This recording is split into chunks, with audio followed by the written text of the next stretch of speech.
எல்லோருக்கும் hi. Director மகிழ் திருமேனி தலையோட விடாமுயற்சி படத்தை டைரக்ட் பண்ணியிருக்க மகிழ் திருமேனி பாப்புலர் இந்தியன் டைரக்டர் மட்டும் இல்ல, ஸ்க்ரீன் ரைட்டர், டப்பிங் ஆர்டிஸ்ட்னு சொல்லிட்டே போகலாம். நிறைய டைரக்டராக வர்றதுக்கு முன்னாடி செல்வராகவன் கௌதம் மேனன்ட்ட ஏடியா ஒர்க் பண்ணியிருக்காரு மகிழ் திருமேனி. மகிழ் திருமேனி நிறைய தமிழ் படங்களை டைரக்ட் பண்ணியிருக்காரு, ஸ்க்ரீன் ரைட்டராகவும் இருந்திருக்காரு நிறைய படத்துக்கு. இன் திஸ் வீடியோ மகிழ் திருமேனி டைரக்ட் பண்ண படங்கள் என்னென்னு கொஞ்சம் இன்ட்ரெஸ்டிங்காகவே பார்ப்போம். முன்தினம் பார்த்தேனே மகிழ் திருமேனி டைரக்ட் பண்ண ஃபர்ஸ்ட் படம் முன்தினம் பார்த்தேனே. புதுமுக நடிகர்களை வச்சு இந்த படத்தை இயக்குனாரு மகிழ் திருமேனி. இந்த படத்துக்கு தமன் மியூசிக் கம்போஸ் பண்ணியிருப்பாரு. 2010 வெளிவந்த இந்த படம் மிக்சட் ரிவ்யூஸை வாங்குச்சு. ஸ்க்ரீன் பிளே சிறப்பாக உள்ள படம். டைட்டில் கூட வாரணமாயிரம் படத்தில் உள்ள சாங்கை இன்ஸ்பயர் பண்ணி வச்சுதான் இந்த முன்தினம் பார்த்தேனே. தடையறை தாக்க மகிழ் திருமேனி டைரக்ட் பண்ண ஒரு ஆக்ஷன் த்ரில்லர் படம் தடையறை தாக்க. இந்த படத்துல அருண் விஜய், மம்தா மோகன்தாஸ், ரகுல் பிரீத் சிங் மற்றும் பலர் நடிச்சிருப்பாங்க. இந்த படத்துக்கும் தமன் தான் மியூசிக் கம்போஸ் பண்ணியிருப்பாரு. 2012 வெளிவந்த இந்த படம் நல்லாவே போச்சுன்னு சொல்லலாம். மீகாமன் மகிழ் திருமேனி டைரக்ட் பண்ண ஒரு ஆக்ஷன் த்ரில்லர் படம் மீகாமன்.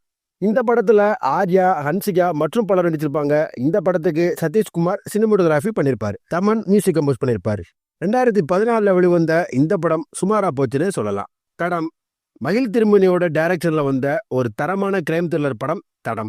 இந்த படத்துல அருண் விஜய், தானியா ஹோப், ஸ்மிருதி வெங்கட் மற்றும் பலர் நடிச்சிருப்பாங்க. ஸ்கிரீன் பிளே, சினிமோட்டோகிராஃபி உள்ள இந்த படம் மிக்சட் ரிவ்யூஸ் வாங்குச்சு. இந்த படத்துக்கு அருண்ராஜ் மியூசிக் கம்போஸ் பண்ணியிருப்பாரு. கழகத்தலைவன் மகிழ் திருமேனியோட one of the best action thriller படம்னு சொல்லலாம் இந்த கழகத்தலைவன் படத்தை. இந்த படத்துல உதயநிதி ஸ்டாலின், நித்யா அகர்வால், கலையரசன் மற்றும் பலர் நடிச்சிருப்பாங்க. இந்த படத்துக்கு ஸ்ரீகாந்த் தேவா, அரோல் கொரலி மியூசிக் கம்போஸ் பண்ணியிருப்பாங்க. படம் நல்லாவே போச்சுன்னு சொல்லலாம். அப்புறம் மகிழ் திருமேனி இப்போ தல அஜித்தை வச்சு விடாமுயற்சின்னு படத்தை டைரக்ட் பண்ணியிருக்காரு. படத்தோட டீசர் கூட வெளிவந்து நல்ல ரெஸ்பான்ஸை பெற்று வருது. இந்த படத்துல அஜித், த்ரிஷா, ரெஜினா கசன்ட்ரா மற்றும் பலர் நடிச்சிருக்காங்க. ராக்ஸ்டார் அனிருத் இந்த படத்துக்கு மியூசிக் கம்போஸ் பண்ணியிருக்காரு. இந்த படம் 2025 பொங்கலுக்கு ரிலீஸ் ஆக போகுதுன்னு அஃபிஷியல் அனௌன்ஸ்மெண்ட் கொடுத்துட்டாங்க படக்குழு. இப்படி மகிழ் திருமேனி முன்தினம் பார்த்தேனே, தடையறை தாக்க, மீகாமன், தடம், கழகத்தலைவன், இப்போ விடாமுயற்சின்னு எல்லாமே த்ரில்லர் படங்கள். இந்த வீடியோ பிடிச்சிருந்தா லைக் பண்ணுங்க. உங்க ஃப்ரெண்ட்ஸ் எல்லாத்துக்கும் இந்த வீடியோ ஷேர் பண்ணுங்க. மகிழ் திருமேனி டைரக்ட் பண்ணி உங்களுக்கு பிடிச்ச படத்தை கமெண்ட்ல சொல்லுங்க. அடுத்த ஒரு இன்ட்ரெஸ்டிங்கான வீடியோல நான் உங்களை சந்திக்கிறேன். Until then, bye bye.